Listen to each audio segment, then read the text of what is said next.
find out if you're ready for love. Here's your marvelous host, Nikki Lee. Hello, and welcome to Ready for Love Radio. This is your host and love coach, Nikki Lee. Now, every one of us has things in our life that causes us pain. It may be emotional pain, it may be physical pain, could be any kind of pain. And normally that pain is associated with some sort of negativity. It's just kind of human nature for that to happen. It could be because we're stressed. It could be because we're hurting. It could be any number of reasons. And so, if I were to give you the name of a book, which is called Transforming Pain to Power, you may think, what? How in the world do you do that? Because it kind of seems counterproductive. How do you take something that is basically knocking you down and turn that into power? That doesn't make any sense. But I know that there are many times on the show that you kind of start off thinking that I've lost my mind. I understand that, but now, normally by the end of the show, I redeem myself. Now, that is the name of a book. I didn't just make that up, and it was written by Doris Helge, and she's actually my guest this evening. Now, I actually initially spotted another one of her books called Conquer Your Inner Critic. And if you've looked at the information about my Love, Accept, and Respect Yourself program, one of the segments of that is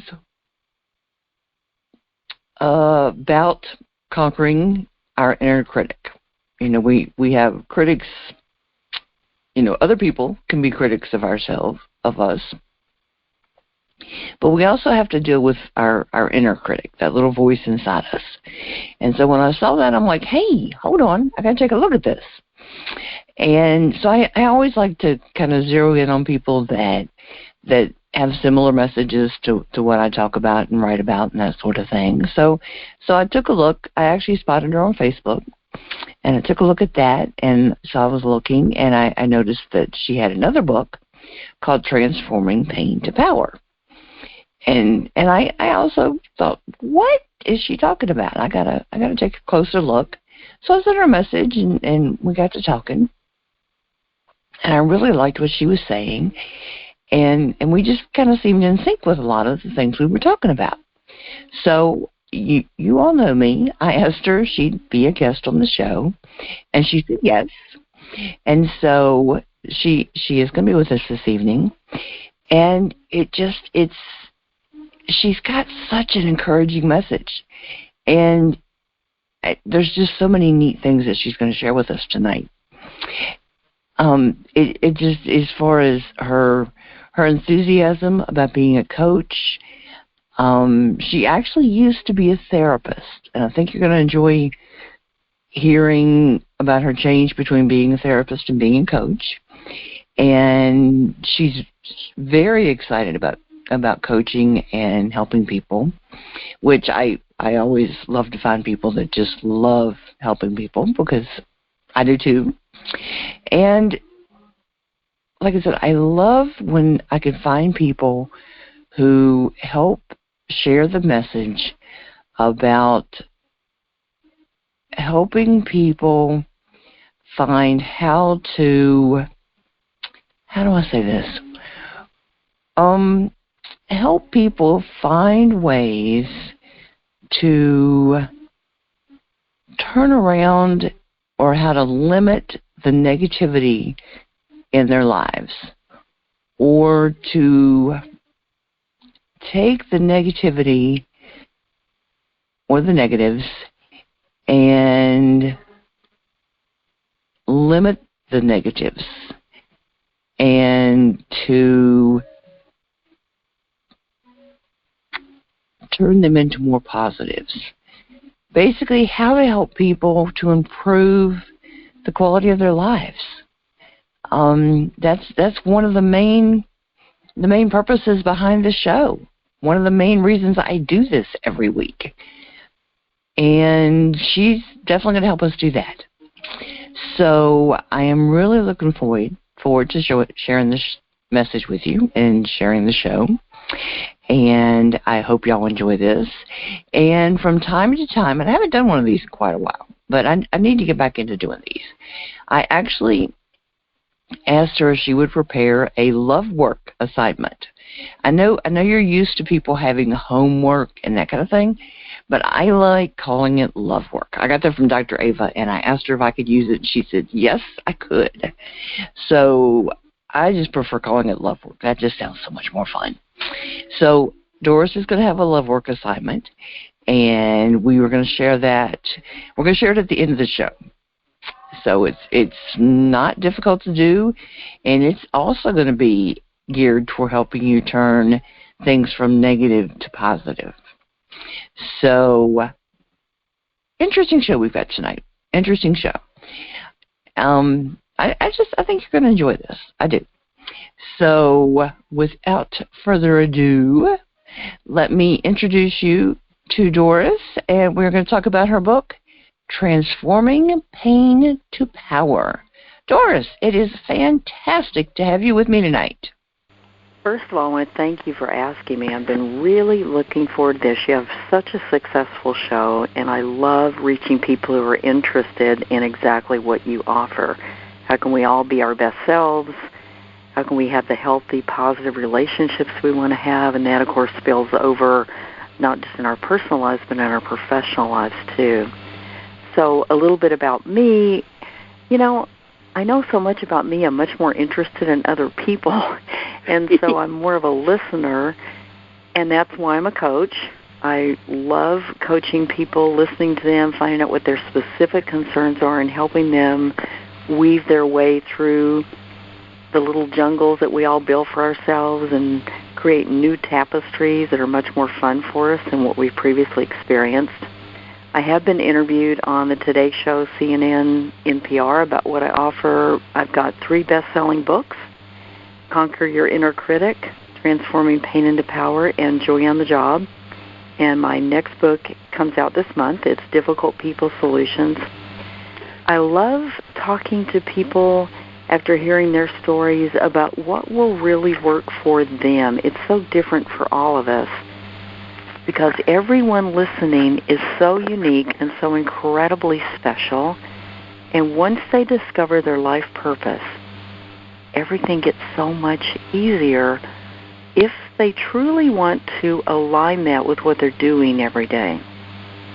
So for some of us, that means not seeking approval anymore, instead of being rewarded for being 100% our authentic self, which is kind of a daunting task, so we take it in small, slow steps. Most of us learned as children that to thrive, and sometimes to thrive, it was really important to at least appear to be someone we weren't, and to be very collaborative, even if that appeared as a conflict stance. And I mean collaborative by seeming to be someone we weren't. So over time, I've been most fascinated by who are we? Who do we think we are? How can we decide to become who we really are? And how can we bring that first to our relationship with ourselves, and then to our relationship in every other part of our life, personal and professional? That's good. And like I said, it's going to fall very in line with the kind of things that I'm writing about and talking about and that sort of thing. I saw when I first looked at your website and I saw the book about your inner critic, I'm like, oh, that's one of my topics too. You know? So we gotta shut off that little voice in our head sometimes. And the way to do it really is different for each person. And I've always been attracted to your work for the same reason. We approach the inner critic with 2 different points of view, and they both work really well for our clients. That's good. Well, that's the thing, because I talk to people and they're like, I've read all the self-help books and I know all this stuff. And I'm like, well, but every person we each bring our own experiences, our own know-how, our own perspective into the way we write. And I know I write very much like I'm sitting down talking to the person, sharing with them. So it's a very much what's going on in my mind and what I'm thinking and things that have worked for me in the past. And each one of us has approached it so differently. I think we all bring something to the potential readers. So why did you decide that you wanted to be a coach? A lot of people don't really understand what, like a life coach or a business coach or a relationship coach, they don't really understand that because it's even though coaches have been around for a long time, it's just starting to get more momentum as far as people understanding there is such a thing and starting to work with them. So why did you decide that you wanted to be a coach? My training was in helping people through therapy, and I found that useful. People found it helpful, and yet I really kept gravitating toward the goal, positivity, what are possibilities kind of thinking. And the more I worked with clients using those kind of tools and saw the dramatically different success rates that my clients had, I very seldom do therapy anymore, even though I'm still, licensed, certified, etc.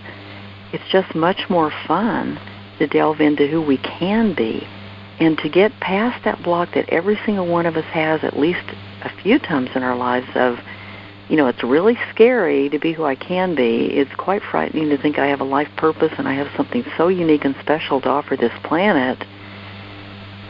But to get beyond that fear and to gain the most incredible joy that I've ever experienced, which is helping other people move into their best selves, it's very addictive, to be honest with you. It is so addictive, and I know you understand that. It makes me excited about working with people every single day, even though my schedule is really intense.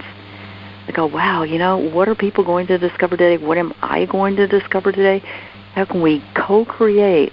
Because coaching is the most magical arena I've ever participated in as a facilitator of human growth.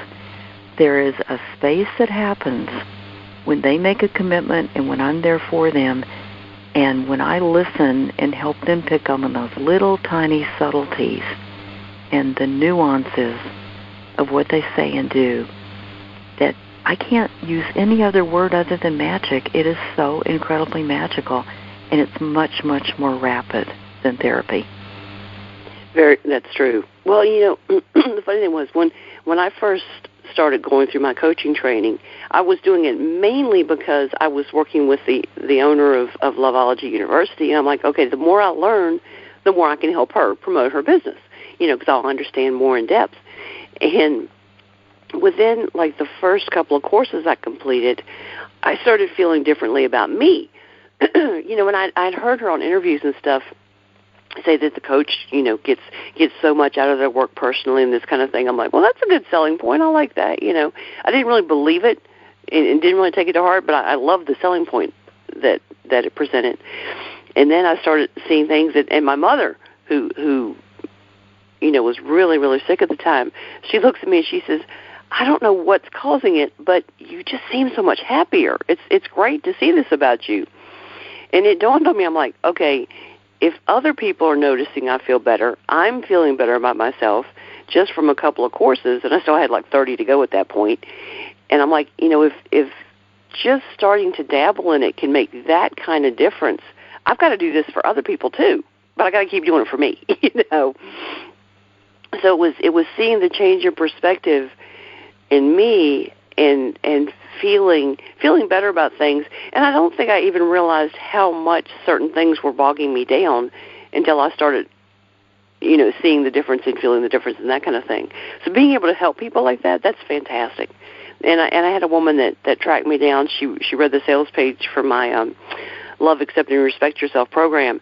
And she says, I had to call you and I had to talk to you and tell you I get it. This is what I need. That is just such an awesome feeling, and I know you've been through that with plenty of clients, and it just kind of validates that it's an awesome way to make a living and to help other people. I'm still amazed that we get paid for what we do. I know my work is priceless. That's not an issue. I have no problem pricing it. What I mean by that is we get to learn and grow every single day. Yes. By learning more about ourselves and by learning about other people. And, when you wake up every morning, you think, what a privilege it is to get to help people and to truly see results. I mean, sincere results where they write you back emails and they call and they say, my life has changed. I just can't imagine another occupation. I've worked at universities. I've been on faculty at 3 universities. I've headed national organizations, done all kinds of things. And this is by far the most rewarding that I've ever done. Definitely. Definitely agree. So now you named your book Transforming Pain into Power.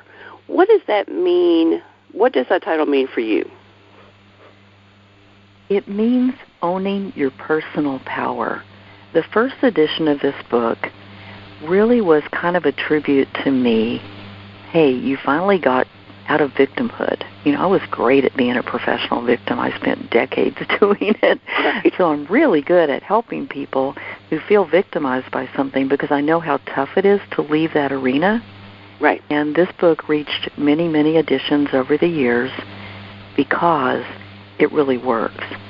And it takes people into, okay, I'm ready to get over the fear of realizing that I'm in truth a very powerful person. That in actuality, I cannot blame anyone anymore for my circumstances or my lack of happiness or anything else, whether it's my relationship or something at work. I just can't keep blaming people. And there's so much freedom in that because what I realize is, wow, I really am in charge. And it's easier than I ever thought it would be when I was hiding behind playing a victim just because I didn't have any great role models for not being a victim. I don't think our society presents a lot of positive, highly visible role models for owning one's personal power. Very true. It's so different than anyone ever thought it would be. There's this myth in society that being a powerful person means controlling other people or manipulating them. And personal power is exactly the opposite. It is so soft and so alluring to people because you stand firmly in your authentic self. It's like, this is who I am, world. Take it or leave it. I know not everyone will want to play games with me, and by games I mean the joy of the journey of life. And yet I'm so happy that I could live the rest of my life all by myself and be really content. And, of course, that's when people cluster around you nonstop. And you have effective boundaries, and you decide, okay, I'm letting this person in at this point in time and that person in. This person I'm not letting in, although I send them compassion. That's personal power. Personal power is, this is who I am. This is who I'm not. I stand for what I believe in. I'm in total alignment with my life purpose because I've explored it, and I love it, and I accept it. I accept all of myself, which means that I'm real clear. I have warts and bumps and bulges and wrinkles like we all have. And I'm truly in love with myself. I really love me. That's very true. Well, and I saw a thing the other day. There was a big debate going on. It actually got quite a bit of news coverage too, between I don't remember the woman's name, and that's probably a mental block because her approach irritated me so bad. But she's known as like the skinny mom or something like that, and she was having a big debate with one of my Facebook friends who had a contest where she wanted people. She says, send in a picture of yourself in sexy lingerie, feeling good and proud about yourself, and that really, and most of her customers are plus size. She's got like a curvy boutique for women that aren't like a size 2. They're like normal size and larger. And that really, really upset the skinny mom. And she says, how can you love yourself when you're like that? It's unhealthy and it's bad for you and all this kind of thing. And it made me so mad. It's like, okay, it's not that the people don't understand that it would be healthier to lose weight, and they may even be working toward that. She doesn't know, but it was more the, you aren't what I think you should be, so you're not good enough. And there's a lot of that in society. So being able to say, I have faults, I have problems. Maybe my skin was part of the kid and I've got scars on my face, or maybe I'm getting gray hair and this is a real issue for me. Maybe I need to lose weight, but I understand all those things. But the thing is, you can love yourself even with all those problems and with all those things that you either need to work on or need to accept, one of the two. So getting to a point where you can look in the mirror and go, this needs work and this needs work and this needs work, but daggone, I love myself anyway. That is huge. And it does. It makes a huge difference in how you feel. And the thing is, if you're always negative and you're always thinking negative things and putting out negative comments, people are going to be attracted to you that have the same mentality. But like you said too, if you're in a positive state of mind and you're feeling good about things and good about yourself, people want to be around you. They want that positivity in their life, and we can give it to them. And while it may seem, quote unquote, easier to stay in the victim mentality, it does take work to change that, but it's so worth the effort for people. And like you said too, it's awesome to be able to help people to do that. So now that brings us to a point. I know people, and I'm related to people who have a huge issue with taking control of your life. Now, see, my mentality is if you don't control your own life, somebody else is going to, So there are good and bad elements to control. How do you explain it? If you have a client and they have control issues, go, oh, no, I can't do that. That's bad. How do you help them with that? Just please humor me a little bit. I want to follow up on something you said a moment ago. Okay. If someone is saying that you love yourself only when you look a certain way, you don't love yourself. Right. And the reason my clients who come to me saying, I want to lose weight, is because we do not focus on their weight. In fact, we very seldom talk about their weight. We go straight to the root cause. Right. And we go right to, how do I love myself exactly as I am right now? And then the pounds eventually, if they really want to lose weight, the pounds, and if it's appropriate, some people are designed not to be thin, and we both know that. We right. all have body types and styles, and there are many, many things you can look at. You can say, how am I truly designed to be? But we don't focus on weight, and that's why the weight drops off. And Indira Gandhi is one of my favorite role models because she once said, I knew I would never be beautiful, and yet I got so much from learning to love myself as a person that Western society didn't consider beautiful. When I read she said that, I was like, how could she say that? She's gorgeous.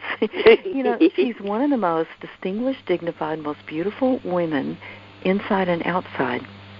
And I've always been fascinated that someone told her she wasn't beautiful, and that she at first took that at heart, and then she said, rubbish. So back to your question. Should we take charge of our lives? We already do. It's just, are we doing it consciously or unconsciously? For example, we have self-perceptions. We validate those self-perceptions when they're unexamined.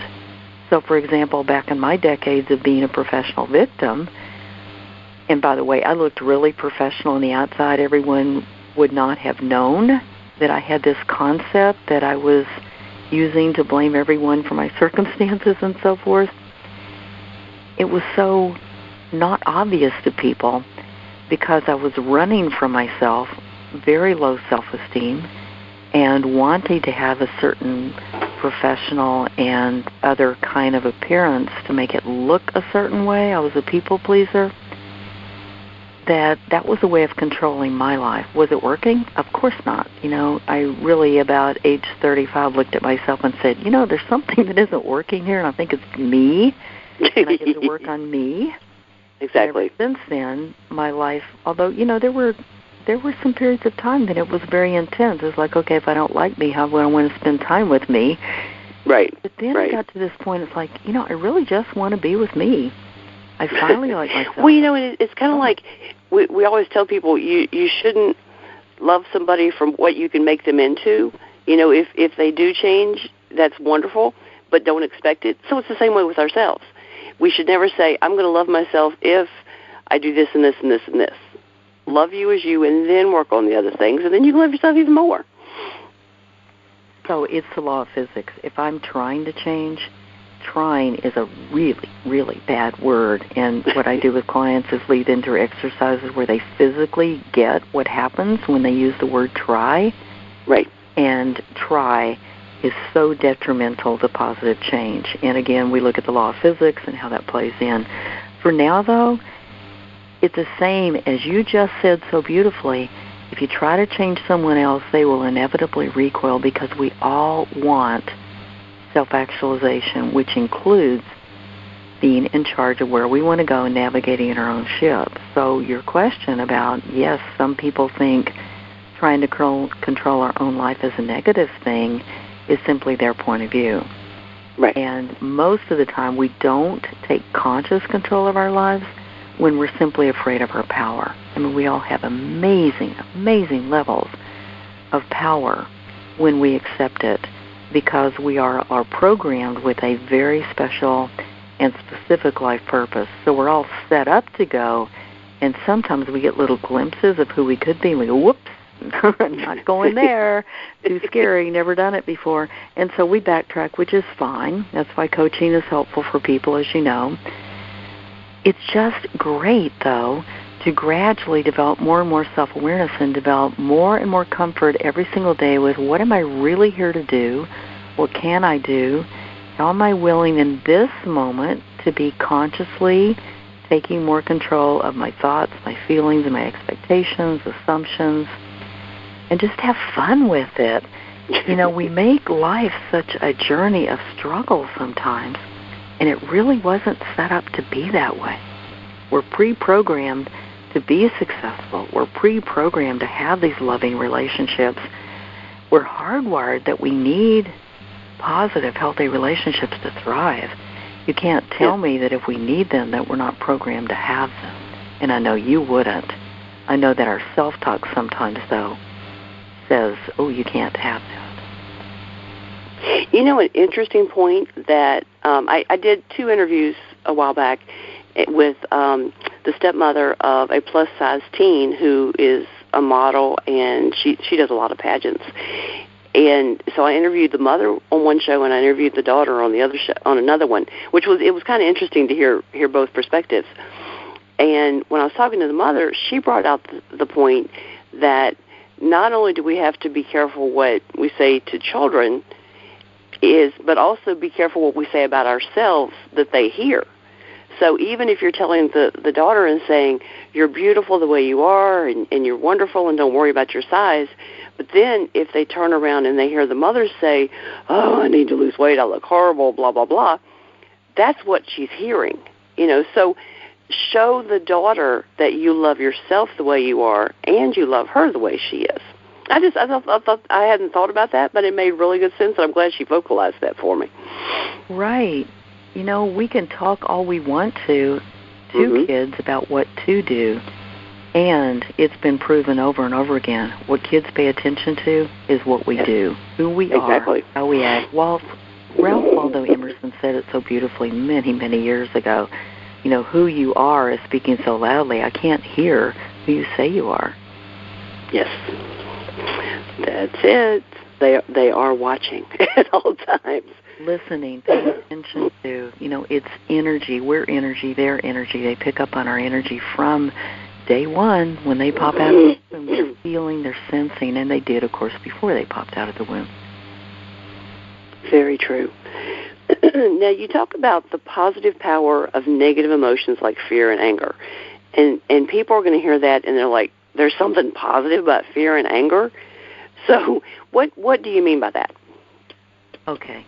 First of all, I don't think we would have been created to have all of the negative emotions that we have if they didn't serve a purpose. And when I started thinking about that, I really started delving into research. It's like, has anybody proven that? It's been proven over and over again. So the obvious is, you look back at the, you know, really innate hardwiring about looking around for the saber-toothed tiger. Right. So we have a lot of fear that's pre-programmed, and that's okay, because through coaching and in other ways you can discover what's a real fear, what's a perceived fear that really could not possibly even come real, and you can learn to live more in the present moment. And then you can start looking at, okay, let's not look around too often anymore for the saber-toothed tiger, and let's look at how to use fear. And how to use fear is, for example, just one little example. If I'm nervous about going out on a date and I want to create the relationship that I want, how can I take that as a step before the date to go, okay, what am I not comfortable with about myself? Where am I comfortable and where am I not comfortable with being vulnerable?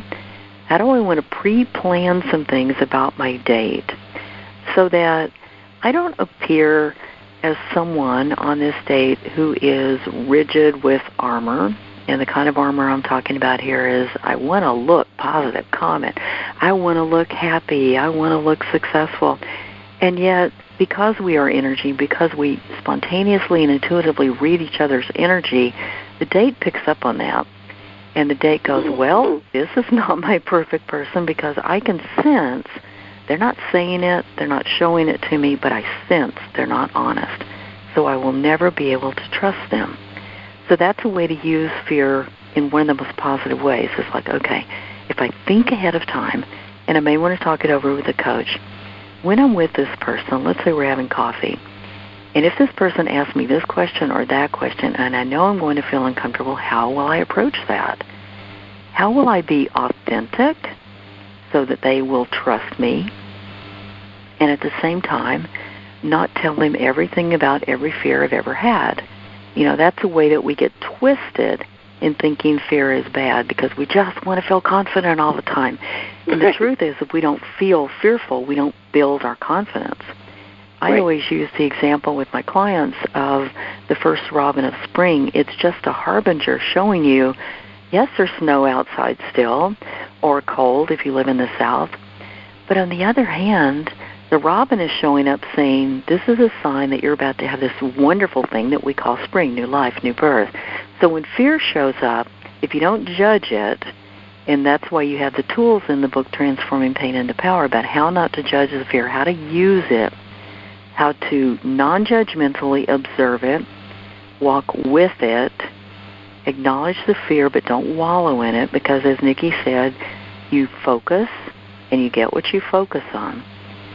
It doesn't work if you try to be where you're not, though. So you take small steps by piece, and very successfully looking at, okay, I'm afraid of X, Y, and Z. This is how I develop a lack of fear about X, Y, and Z. And it's really extremely doable when you chunk it down like that. So the advantage of fear, just like the advantage of anger, is it always is an opportunity to grow. It's an opportunity to see ourselves. And when we don't see ourselves, we draw in mirrors of other people who irritate us, like the scratch of fingers on a chalkboard, because they're showing us fear or anger, for example, that we don't want to see about ourselves. And then we have an opportunity to do that. So just a real quick wrap-up on that, which a question the whole book is about, so it's kind of hard to make it a short answer. Anger is passion for yourself. Anger can be used very effectively and very constructively and safely, or it can be used with wild abandon and hurt other people. Anger, though, is not bad.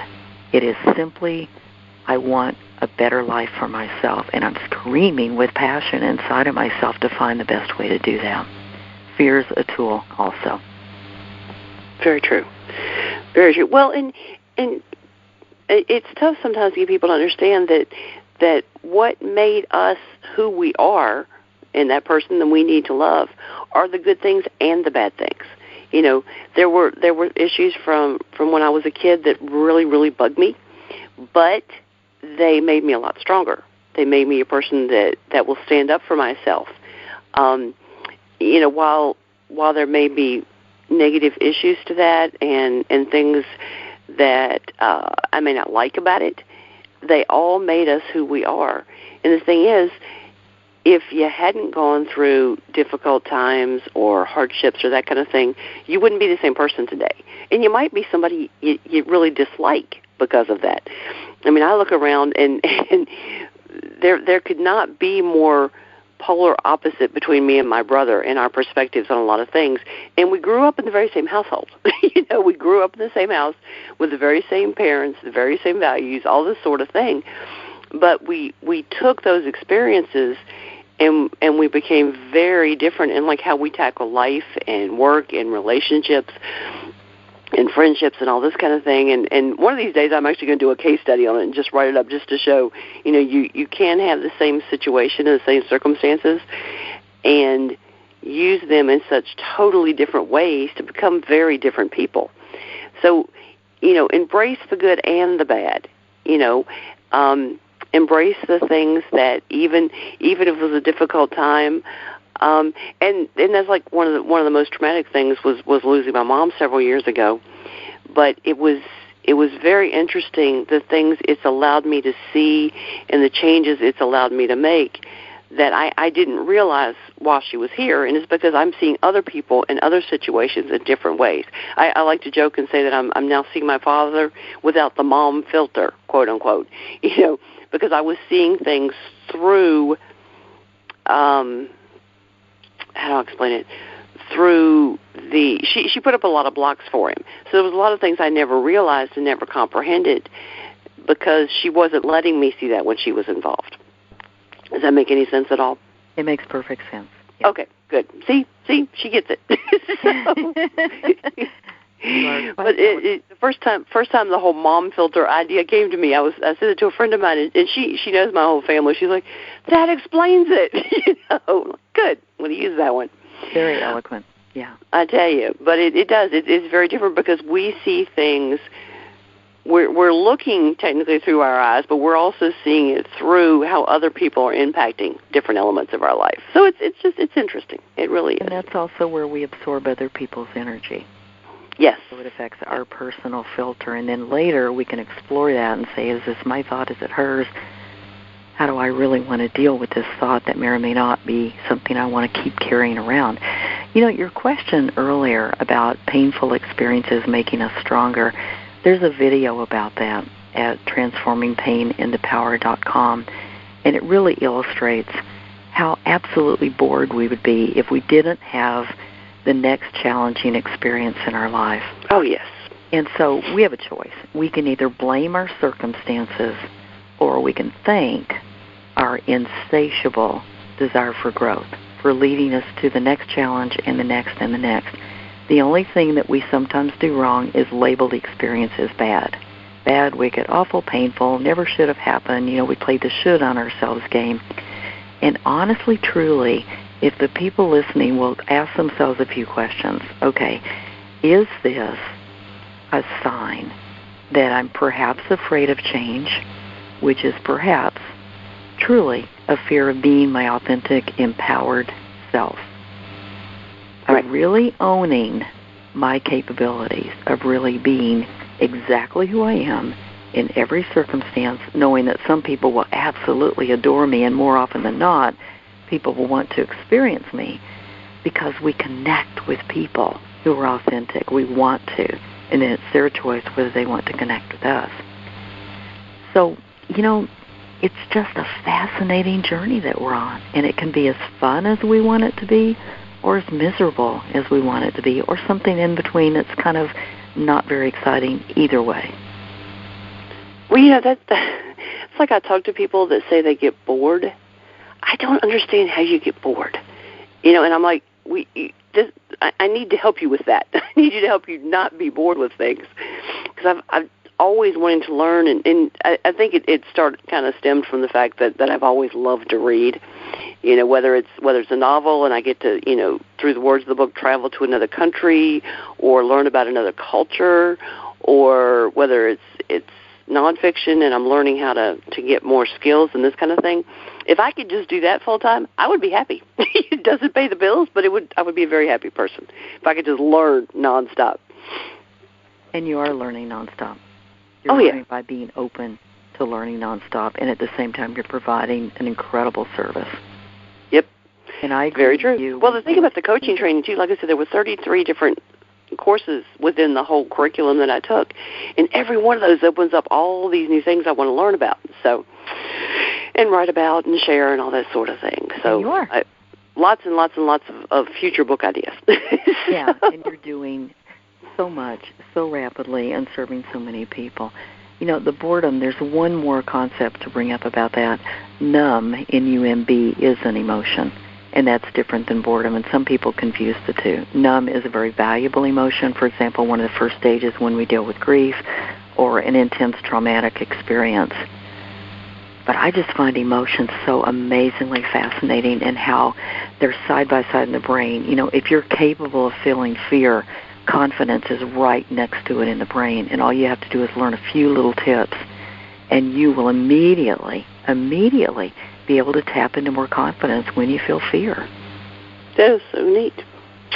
And people need to read your book so they can learn more about how to do that. So go ahead and give us your website address. How can people find out more about you and see the video you talked about and that sort of thing? How can they find you? This specific book is at www.transformingpainintopower.com, and there you see the video as well as information about the book, and of course you can buy it on Amazon too, or you can buy it on the website. Other websites about me, I think people are not quite as aware as they could be about how to conquer their inner critic, and so I have a site called www.innercriticsolutions.com. There are videos there, and there are also lots and lots of articles and other hot tips on how to deal with the inner critic. When we think about the focus of your show, creating the perfect relationship for you, and also just moving forward in all aspects of our life, relationships, in everything, whether it's personal or professional, then the inner critic comes into play, and it doesn't have to be negative. I actually enjoy helping people learn how to use their inner critic as a positive tool. It doesn't have to haunt you and taunt you. You can learn to befriend it and actually have some fun with it. So the last website that I would mention right now would be the teleclass series that's ongoing. We have so much fun with that. It is www.newrelationshiptools.com, nice and easy to remember, newrelationshiptools.com, and from there you receive videos that are very helpful in terms of relationships. You have an opportunity to attend a free teleclass that acquaints you with the ongoing teleclass series. Just quickly, how do you explain to people what their inner critic is? And I'm sure that could be easily an hour by itself. But if somebody just says, I don't have an inner critic, how do you explain to them what the inner critic is? How can they identify that they do have one? The inner critic is a hidden positive tool for self-growth. And we developed it. See, we think that we get our inner critic from parents and other authority figures when we're kids. Mm-hmm. I think that's one of the biggest myths that exist. The truth is the inner critic is something that we give birth to as a self-protective mechanism. Since we gave birth to it, we can absolutely revise it so that it works with us now in a very different way. It served us exquisitely as children. One quick example, you wanted to get cookies off an upper shelf. And you really shouldn't. You could break your arm or your leg because they were purposely placed in a place you couldn't reach. And so your inner critic would say things like, you're not big enough, you're not strong enough, you're not powerful enough, you can't do it.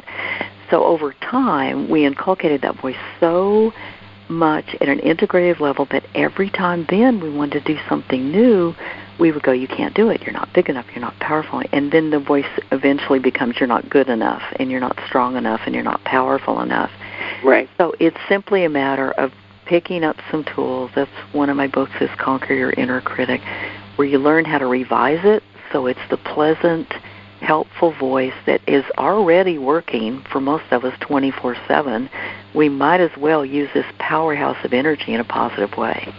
And besides that, it makes life a lot more fun. Well, I like that it initially is protective of you, because you need that little voice in your head to say, you can't do this, you're going to hurt yourself, But do you allow that to become self-deprecating, or does it stay protective? Because they're two very different things. I like that. See, I'm glad I asked that question. And I love your work, too. See, we approach it from two unique stances, and I'm sure we attract different kinds of clients, and it's absolutely perfect because we're both here to serve specific people. Well, that's one of the reasons, too, that when I first started this, I liked, especially I know with love coaches, every single one has their own niche, whether it's dealing with teens or dealing with women or dealing with people who are dealing with infidelity issues or whatever the different thing is. And that way, each coach, since we all have our own perspective and our own specialty and our own things that we're personally qualified to deal with, it's great to have a big network of coaches that you worked with or talked to or get to know, because my approach may not be right for somebody, but I may know that from talking to you that your approach would be perfect for the person. So it's great to have that network that we can refer people and find the coach that's best for that individual person and their needs and the way they need to be talked to and dealt with and helped and that sort of thing. And we do have fun cross-referring. Yeah, we do. Well, and we all learn from that too, So it's just like massage therapists. They need to have people that can work on them, and because there's certain things you can't give yourself a back massage. It's not humanly possible. if it is, let me know. Right. So, if you figure out a way for me to loosen up my back myself, please let me know. Yes, write your book on that one. Oh, I tell you what, wouldn't it be wonderful? I keep trying to train my cats, but they won't work with me. So I'm like, walk over there. Good luck. Creativity never stops. What can I tell you? There you go. Okay, so Doris, I like to give people love work. I don't call it homework. That sounds too much like school, but I think love work sounds very encouraging and sounds fun. So what is, and I asked you to come up with a love work assignment for the listeners. So what is our love work assignment for today? It's called You Are the Miracle. And it's an Ooh, I like that. Okay. Use anytime, anywhere, as long as you can close your eyes and stand. So you can do it sitting. There's something more powerful when you're standing. It's a lot of fun to do because of what happens. But no, not while you're driving. Okay. Yeah, most of us don't stand while we're driving unless we're driving some strange machine that most of us don't drive a lot. Well, and if you're sitting, we don't want you to close your eyes while you're driving too. So be somewhere where you don't need to be focused on something else. Yeah, and I know some people are wired differently. Maybe you have extra set of eyes or whatever, but Okay, so the You Are the Miracle exercise. Great when you feel stressed out. Great when you're wondering, am I doing the right thing? Am I on track? So just sit or stand tall with your eyes closed. And I'm asking you to do that because your brain responds differently when your eyes are closed, and it's a very positive difference. So if you're wearing contact lenses, this is going to take a couple of minutes. You might want to remove them.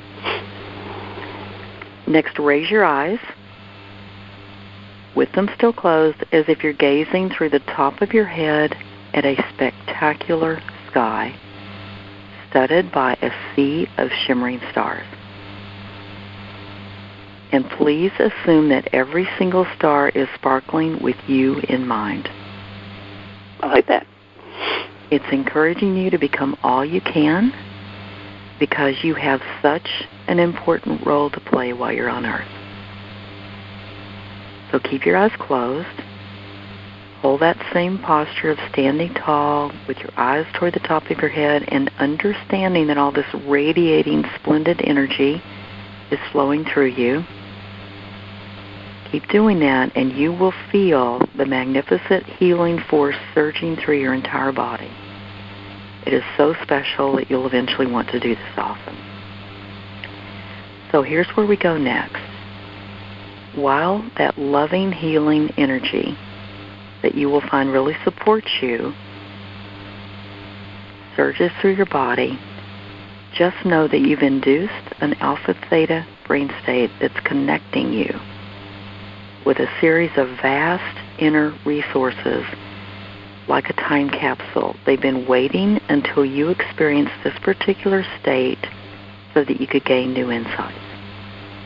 That's why I'm encouraging you to savor this splendid state of mind so that you can perceive the truth about who you are, the truth about why you're on Earth, why you're connected with certain people, why you face certain challenges, how to use those, and why you play certain roles also as a contributor in the world of work.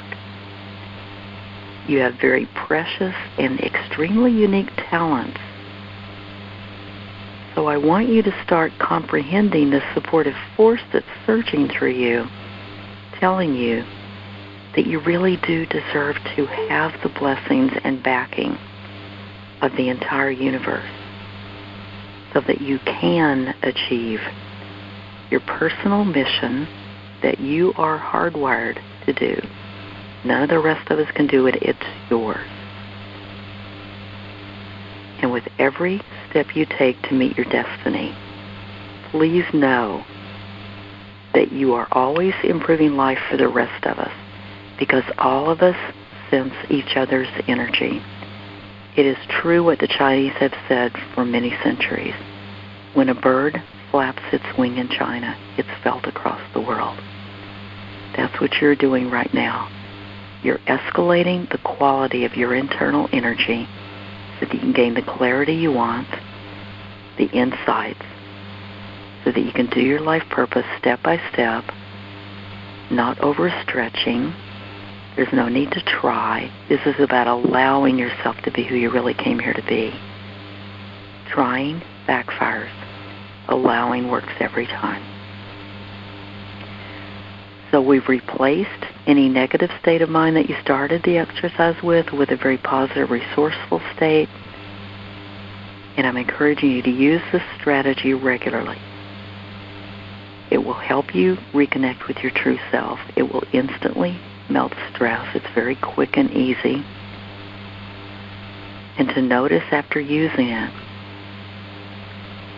especially after you repeat it a few times and practice it and kind of have it as an automatic default strategy, you'll find that it's almost impossible to feel anxious. And of course, if any stress remains, you just repeat it. And it becomes part of you to carry this lovely, positive state of mind around with you and to be that part of your authentic self. So enjoy, and thank you for the opportunity to share this with you. Cool. So, question: Could you take that? Because I'm very much an ocean person. Could you take that and also do it that you're close your eyes and that you're looking at, say, the sun setting over the ocean and the sunlight glistening off the waves? You can use it in all kinds of ways. The reason that I structured it the way that I did is neuroscientifically there's something very special that happens, which we could talk for hours on, but we don't have time right now, about what happens chemically in the brain when you have your eyes raised toward the ceiling and why it induces a specific brain state that works here. And, of course, you can revise it and you can use it in other ways. This pretty much came to me as an insight when I was asking for some internal guidance to help some specific people. And the report that they gave me was, don't change it. It works really well for us. So I've used it over years. It's in a different book that I wrote. It's in More Joy on the Job, which is the Joy on the Job book. Right. Interesting. Okay. So as you said, any exercise can be changed limitlessly, for specific people, how they feel inclined to use it. This one, is as it is in the book, so it's actually in the last few pages of the book. I'm looking around my room and I'm seeing all the pictures of lighthouses in the ocean, and I don't know why I would have jumped to that idea. Negative ions are very healing, and sea breezes are very healing. So there's a lot of research on that, too, about why the negative ions not only make us feel cleansed emotionally, but why they literally help begin cleansing stress hormones. Right. Interesting. Yeah. All right, people, you have your love work, and thank you very much for sharing that with us. You're most welcome. You are so fun. Well, like I said, I want to make it interesting and fun for people to listen, and I figure if I'm having fun, I hope they're having fun also. And apparently you're getting a lot of feedback that they're having fun, so it's all working. That's good. It's all good. Very true. Yeah, as long as it's fun, it's almost always really helpful. Well, I figure fun and helpful. What a fantastic combination. Yeah. What's a greater privilege than to be able to do that? Exactly. It's been a total. So you've been given the website addresses, and for people that need to check out more of my information, like I said, I'm on newvisionsradio.com. You can find interviews on all kinds of interesting topics to help you. And also my website is lovecoachjourney.com. So thank you very much for being with us today. And remember that we are here to answer the question, are you ready for love? All right. I hope y'all enjoyed the show. And Doris, thank you again for being with us. And listeners, I'll be with you next time on Ready for Love Radio.